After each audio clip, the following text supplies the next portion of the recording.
Hello and welcome my dear students. कैसे हैं आप सब बेटा? बढ़िया। आई होप आप सब बढ़िया होंगे। आज मैं आपके सामने लेकर आया हूँ एक नया टॉपिक कि D and F block elements coloured compounds क्यों बनाते हैं। ठीक है, ये डी एंड एफ ब्लॉक का थर्ड पार्ट है। अगर अभी तक आपने फर्स्ट और सेकंड पार्ट नहीं देखा है तो देख लो बेटा। और एक जरूरी बात कि मेरी इस वीडियो में नीट के, जेडब्ल्यू के, सीबीएसई, आईएससी और स्टेट बोर्ड के सारे क्वेश्चंस कवर होंगे बेटा। जो प्रीवियस ईयर क्वेश्चंस हैं वो भी, और जो आने वाले क्वेश्चंस हैं आने वाले साल में वो भी कवर होंगे। 100% गारंटी है बेटा। अगर आप स्टार्टिंग से लेके एंड तक पूरी वीडियो मेरी देखते हैं तो डेफिनेटली श्योर है कि सारा का सारा टॉपिक आपका कवर होगा। ठीक है, अगर अभी तक आपने मेरे चैनल को सब्सक्राइब नहीं किया है तो चैनल को सब्सक्राइब कर लो बेटा, क्योंकि इसके बाद और भी काफी सारी वीडियोस आने वाली है। ठीक है, चलें बेटा आगे चलिए। ये तो आप जानते ही होंगे कि क्या है, ये एटम है। अब इसके आसपास क्या होते हैं? इलेक्ट्रॉन्स होते हैं। ये मैंने इलेक्ट्रॉन्स बना दिए।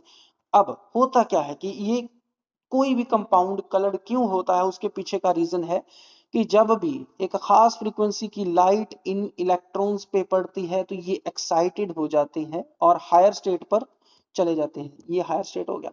हायर स्टेट पे जाने के बाद अब वहां तो रहेंगे नहीं, वापस भी आएंगे। फॉर एग्जाम्पल, अगर आप एक्साइटेड हो गए हैं, अगर आपको एनर्जी मिली और एक्साइटेड हो गए, तो एक्साइटेड होने के बाद क्या किया आपने? जंप करने लगे। अब जंप करने के बाद आप ऊपर तो रहेंगे नहीं, नीचे वापस भी आएंगे। तो इलेक्ट्रॉन्स भी क्या करते हैं, जब जंप करने के बाद वापस आते हैं तो जिस तरह की एनर्जी, जिस वेवलेंथ की या फ्रीक्वेंसी की एनर्जी उन्होंने अब्सॉर्ब की होती है, उसका कॉरस्पॉन्डिंग कलर ये एमिट करते हैं। ये कॉरस्पॉन्डिंग कलर क्या बला है, ये भी हम लास्ट में आप लोगों को बताएंगे। ओके बेटा, चले आगे चलिए, शाबाश।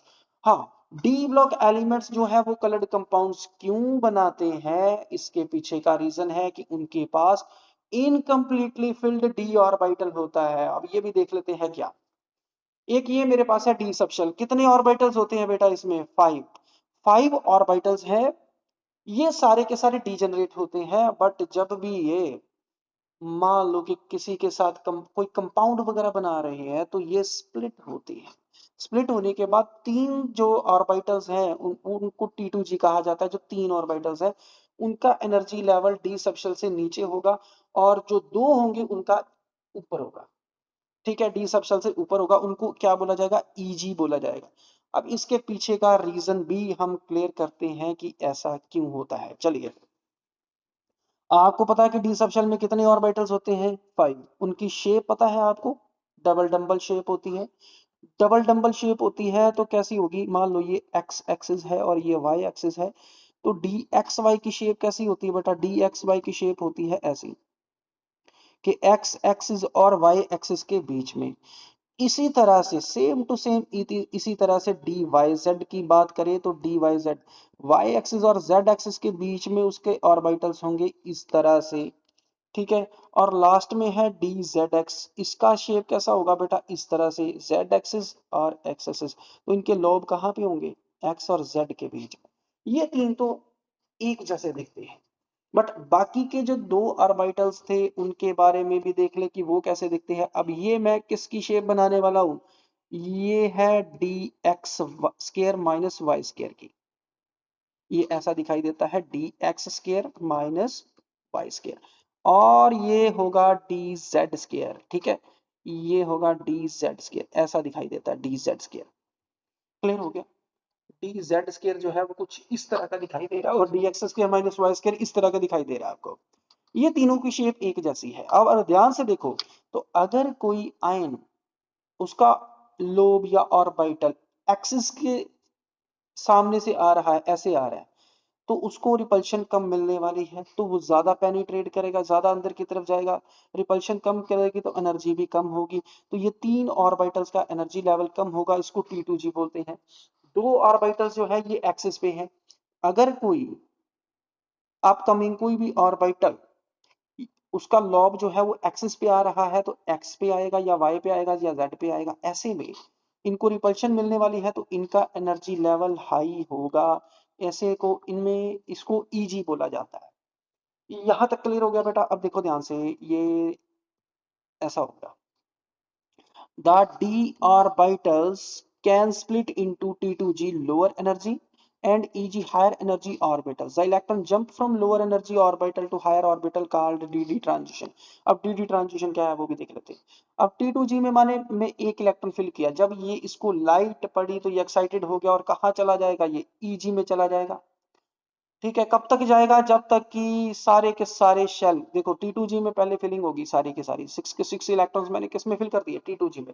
उसके बाद बाकी के इलेक्ट्रॉन्स कहाँ जाएंगे, EG में। EG में मैंने मान लो कि ये इतने इलेक्ट्रॉन फिल कर दिए। अब कितने इलेक्ट्रॉन्स है यहाँ पे, 9, 6 नीचे और 3 ऊपर। अब लास्ट वाला जो इलेक्ट्रॉन है ये एक्साइटेड होके ऊपर की तरफ जा सकता है। ये लास्ट वाला जो इलेक्ट्रॉन है ना यहाँ पे, क्योंकि इसमें स्पेस है अभी, अगर मैं ये भी फिल कर दूं तो अब कोई भी T2G का इलेक्ट्रॉन EG में नहीं जा सकता। ठीक है बेटा, तो इस जो इलेक्ट्रॉन नीचे से ऊपर की तरफ जाता है इसको क्या बोलते हैं, DD ट्रांजिशन। क्या बोलते हैं, DD ट्रांजिशन। क्लियर हो गया बेटा।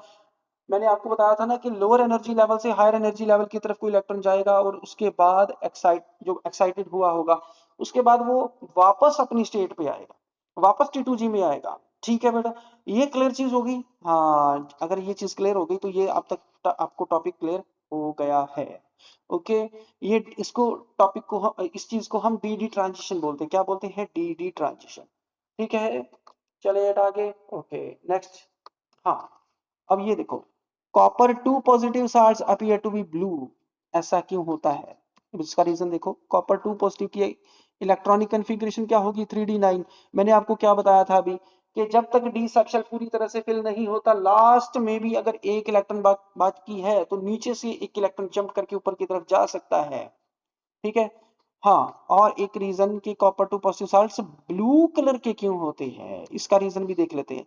Copper 2 positive salts blue colour के इसलिए होते हैं क्योंकि रेड कलर की लाइट को ये एब्जॉर्ब करते हैं। अगर रेड कलर एब्जॉर्ब होगी तो उसका कॉरेस्पॉन्डिंग कलर कौन सा है, ब्लू। ठीक है, तो ब्लू कलर ये क्या करेंगे, एमिट करेंगे, जो कि आपको दिखाई देता है। कॉपर सल्फेट का कलर क्या होता है, ब्लू। चलिए आगे। जिंक साल्ट जो है वो व्हाइट कलर के होते हैं, इसका रीजन भी देख लो बेटा। जो जिंक के साल्ट्स हैं, जिंक 2 पॉजिटिव साल्ट्स, इनका इलेक्ट्रॉनिक कॉन्फ़िगरेशन होता है 3D10। अगर डी सबशेल फुलफिल हो चुका है तो DD ट्रांजिशन नहीं होगा।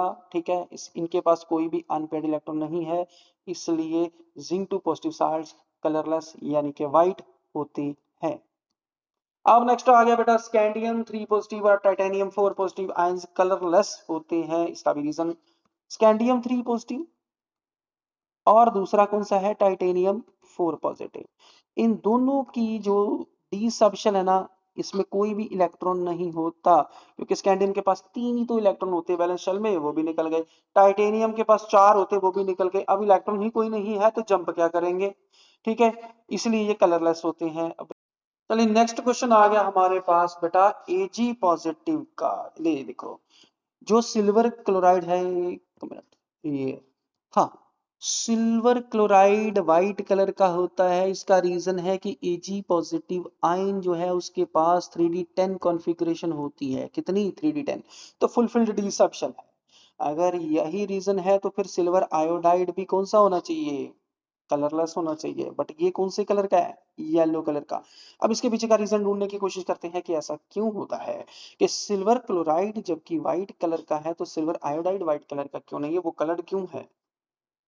इसका रीजन ये है कि जैसे जैसे हैलाइड आयंस का साइज बढ़ेगा तो इलेक्ट्रॉन क्लाउड भी बढ़ेगा। इलेक्ट्रॉन क्लाउड बढ़ेगा तो जो इसके साथ सिल्वर आयन लगा हुआ है, जो इसके साथ कोवेलेंट बॉन्ड बनाकर रखा हुआ है, ये इलेक्ट्रॉन क्लाउड डिस्टोर्ट होगा सिल्वर की तरफ। ठीक है, ये रीजन आपके सामने। ठीक है, Ag positive halides are colorless because Ag positive ions polarizes the halide ions and distort the electron cloud to form covalent bond. The polarizability of ion increases with size, thus iodide is more polarized and is colored. Okay बेटा, clear होगी चीज।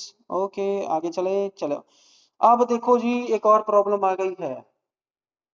एक और problem क्या आई है कि potassium पर magnet, सब जानते हैं कि पोटेशियम पर मैग्नेट के MnO4, ये इसमें मैग्नीज पे +7 ऑक्सीडेशन स्टेट होती है। कितनी होती है, +7 ऑक्सीडेशन स्टेट। अगर +7 ऑक्सीडेशन स्टेट है तो इसके पास कोई इलेक्ट्रॉन नहीं है, इसके 3D सबशेल में 0 इलेक्ट्रॉन है। तब भी ये पर्पल कलर का सॉल्यूशन होता है, पर्पल कलर का साल्ट होता है ये, ठीक है। ऐसा क्यों है, इसके पीछे का रीज़न जानने की कोशिश करते हैं। अब इसके पीछे का रीज़न ये है कि मैग्नीज जो है ना, पर मैग्नेट आयन की बात करें तो MnO4 नेगेटिव आयन होता है। अब ऊपर कितना नेगेटिव चार्ज है 1, नीचे ऑक्सीजन कितने हैं 4, तो 4 ऑक्सीजन इसके साथ जुड़े हुए हैं, बट एक ऑक्सीजन जो है उस पर कौन सा चार्ज है नेगेटिव, तो ये सिंगल बॉन्डेड होगा क्योंकि इसके पास इलेक्ट्रॉन्स है। ऐसी ये स्ट्रक्चर होगा इसकी। तो ये जो ऑक्सीजन के पास इलेक्ट्रॉन्स है ना, ये वाले, ये ऑक्सीजन कहता है कि भाई मेरे पास से इलेक्ट्रॉन ले ले मैग्नीज को, क्योंकि तूने अपने साथ इलेक्ट्रॉन तो छोड़ दिए हैं, ठीक है, ये इलेक्ट्रॉन मेरे से ले ले। तो ये जो एक इलेक्ट्रॉन इसने लिया है ना, बस यही +7 से इसकी ऑक्सीडेशन स्टेट क्या कर देगा +6। अब इसके पास एक इलेक्ट्रॉन है, अब यही जंप करवाता फिरेगा T2G से EG में, तो जिसकी वजह से इसका कलर कौन सा आएगा पर्पल, ठीक है। अब यही नहीं, अभी और सुनिए।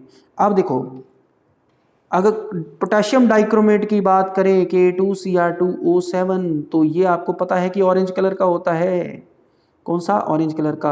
और क्रोमियम पे ऑक्सीडेशन स्टेट कितनी होती है +6, तो इसका मतलब है 6 इलेक्ट्रॉन इसने लूज कर दिए, तो इसके पास कितने इलेक्ट्रॉन्स हैं 0 इलेक्ट्रॉन है वैलेंस शेल में।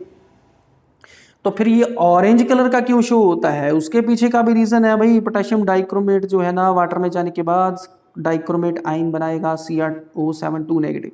अब क्रोमियम कितने हैं 2, ठीक है, ऑक्सीजन कितने हैं 7, और उसके ऊपर चार्ज कितना है 2 नेगेटिव, तो इसका मतलब है 2 क्रोमियम हमने जोड़े, ठीक है, ये 2 क्रोमियम जोड़ दिए। 7 ऑक्सीजन जोड़ने हैं, 1 ऑक्सीजन मैंने लगा दिया, बाकी के 6 ऑक्सीजन ये रहे, और इसके ऊपर चार्ज कितना है 2 नेगेटिव, इसका मतलब 2 ऑक्सीजन सिंगल बॉन्डेड होंगे। ये मैंने ऑक्सीजन बना दिया सिंगल बॉन्डेड, और ये भी ऑक्सीजन बना दिया सिंगल बॉन्डेड। अब 2 ऑक्सीजन सिंगल बॉन्डेड है, तो ये ऑक्सीजन कहता है भाई मेरे पास एक इलेक्ट्रॉन है तो तू ले ले। ये ऑक्सीजन इस क्रोमियम को कहता है भाई मेरे पास एक इलेक्ट्रॉन है तू ले ले।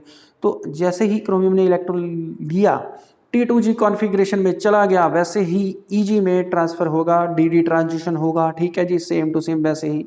तो ये पढ़ लो बेटा, आपको क्या है, potassium dichromate has a dark orange colour and potassium permanganate has a purple colour, as Cr6 positive and Mn6 positive has no electron in their valence shell because it's transferred from oxygen to metal, changing from O2 negative to O negative, reducing Mn7 positive to Mn6 positive।